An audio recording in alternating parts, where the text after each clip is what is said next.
इसलिए मृत्यु के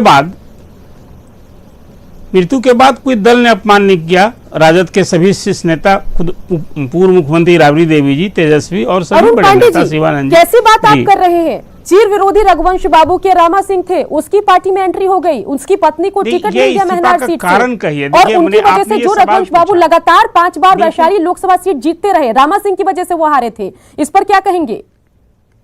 नहीं, क्या कहना है इस पर? तो ये राजद को चुनना क्या था, कल को लालू प्रसाद यादव के विरोधियों की भी बिना लालू प्रसाद यादव की मर्जी की आरजेडी में एंट्री हो जाएगी? मैं कह रहा हूं कि रघुवंश बाबू की जो राजनीतिक छवि थी, बिहार के किसी पद पर नहीं रहते हुए उनका कद बड़ा था। मैं मानता हूं कि आज कोई पद पर है, उनसे बड़े कद के थे रघुवंश बाबू।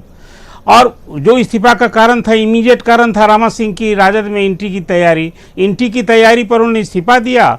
और निधन के बाद देखिए बाइज्जत उनके ये पता था, रघुवंश साहू नहीं बताया था कि मुझे जानकारी है कि महनार से वो टिकट पत्नी को देने की बात हो गई है तय इन लोगों। और ये तो शिवहर में लोकसभा का टिकट की बात हुई थी, तब से ये अरुण पांडे, आप कह रहे हैं कि किसी ने भी रघुवंश बाबू की जो है सबने इज्जत की, किसी ने उनका अपमान नहीं किया। ये अपमान नहीं तो और क्या है? नहीं, वो बात मैंने कह रहा हूँ। जब आपने कहा कि मृत्यु के बाद सब आया था, लोगों ने वहां जाकर के जो सम्मान होता सम्मान प्रकट किया था। अरुण पांडे जी, कैमरा के लिए कोई भी फूल माला चढ़ा देगा। तेज प्रताप ने भी माला चढ़ाया था उनकी तस्वीर पर और तेजस्वी भी पहुंचे थे, लेकिन असली सम्मान तो वो हुआ ना जो उनके विचारों के साथ कोई समझौता नहीं करता, उनकी इच्छाओं का आरजेडी में ख्याल रखा जाता। जैसे लालू यादव, तेजस्वी यादव की इच्छाओं का ख्याल रखा जाता है, वैसे ही रघुवंश बाबू की इच्छाओं का भी ख्याल रखा जाता। क्या धीरे धीरे उनको आरजेडी से समाप्त कर दिया गया? नहीं, समाप्त ही कर दिया। तभी तो मैं कह रहा हूं कि राजद को चुनना था तो रघुवंश बाबू में और रामा सिंह में राजद ने रामा सिंह को चुना। ये तो बात मैंने कही कि एक रथ के 2 पहिए के रूप में था रघुवंश बाबू। तो रघुवंश बाबू को तो इस तरह से कोई पहली बात नहीं थी। आपको याद होगा कि राजद में कई 2-3 ऐसे अवसर आए जब राज्यसभा में किसी को भेजने की बात हुई तो किसे भेजा गया? दल में ये बड़ी अकुलाहट थी। और उसमें अब तो उनके विरोधी दल के लोग या दूसरे लोग कहेंगे कि राजद में किन लोगों को भेजा गया, वो रघुवंश बाबू के राजनीतिक कद की तुलना में कितने बड़े और महान है, वे तो दल का अपना आकलन होता है। लेकिन हम लोग मानते थे कि मेरा एक और अहम सवाल है कि चलिए तेजस्वी का तो समझ आता है, युवा है, और रघुवंश बाबू का क्या योगदान है आरजेडी में वो नहीं समझते होंगे, लेकिन रामा सिंह की एंट्री पर लालू यादव भी चुप थे। नहीं, लालू यादव ने तो ये डील ही किया था सीतामढ़ी चुनाव के समय में। रामा सिंह को सीतामढ़ी चुनाव इलेक्शन में ही शामिल होना था, टिकट मिलने की बात थी। रघुवंश सिंह के विरोध के कारण नहीं मिला। ये सारी बात जो मैं कुछ कह रहा हूँ, रघुवंश सिंह, ये हम लोग की पत्रकारिता रही है कि जिस किसी से बात हो सीधे उनसे बात कीजिए, उनकी प्रतिक्रिया जानिए। तो ये जितनी बात मैं कह रहा हूँ राजद को चुनना, तो ये तो एक लाइन में मैं कह रहा हूँ।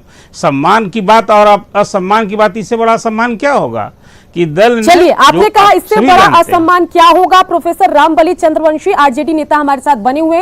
रामबली जी, अब जो बातों का खुलासा हुआ उस पर आप जवाब दीजिए।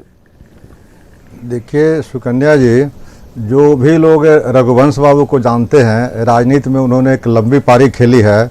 और हम लोगों का जहाँ तक आकलन है रघुवंश बाबू का व्यक्तित्व और कृतित्व के बारे में, कर्पूरी ठाकुर के बाद दूसरे व्यक्ति थे जो इन्होंने इस तरह की राजनीति की।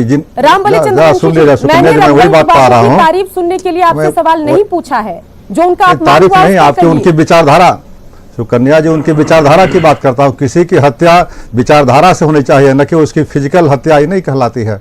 ये विचारधारा की मैं बात कर रहा हूँ कि रघुवंश बाबू और कर्पूरी ठाकुर के बाद दूसरे कोई ऐसे व्यक्ति नज़र नहीं आते हैं जो पार्टी और जाति से ऊपर उठ करके उनका व्यक्तित्व रहा हो। लेकिन इन दोनों की विचारधाराएं क्या थी? उनके जीवन काल में कोई भी व्यक्ति अगर उनके लड़के की बात कर देता तो ये लोग शायद बर्दाश्त नहीं करते थे। कर्पूरी ठाकुर के साथ भी एक ऐसी घटना घटी थी जब कपिल देव सिंह ऐसा समाजवादी नेता उनके साथ चर्चा कर दिया कि मैं एक बात कहना चाहता हूं, मुझे एक ही टिकट की पैरवी करनी है, एक ही मेरा प्रस्ताव है।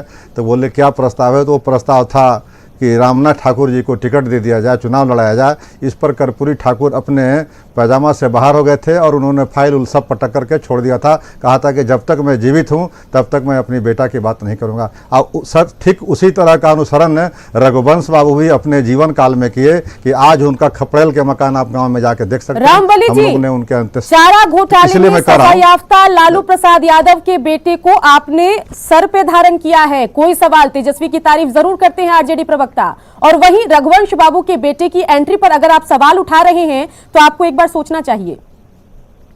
रघुवंश बाबू के बेटे की एंट्री, उनकी विचारधाराओं की हत्या अगर नहीं है तो मुझे कुछ नहीं कहना है। कर्पूरी ठाकुर जी के मरने के बाद बेटे की एंट्री राजनीति में क्यों होती है? अगर कर्पूरी ठाकुर इच्छुक होते तो उनके जीवन काल में ही उनकी एंट्री हो जाती। तेजस्वी को as a CM candidate project करने का भी रघुवंश बाबू ने विरोध किया था और इस पर एक खुला खत उन्होंने लिखा था, वो भी हम चला रहे हैं। किस तरीके से आरजेडी में स्थिति बदल गई, समाजवादी नेताओं की जगह पार्टी और परिवार की, जी हां, परिवार के लोगों की तस्वीरों ने जगह ले ली, उसका भी जिक्र रघुवंश बाबू ने किया था। और आज उनके बेटे की जेडीयू में एंट्री पर अगर आप सवाल उठा रहे हैं तो फिर चलिए इस पर आगे भी बातचीत होती रहेगी। अभी वक्त हो चला है छोटे से ब्रेक का, ब्रेक के बाद जल्द लौटेंगे और चर्चा को आगे बढ़ाएंगे।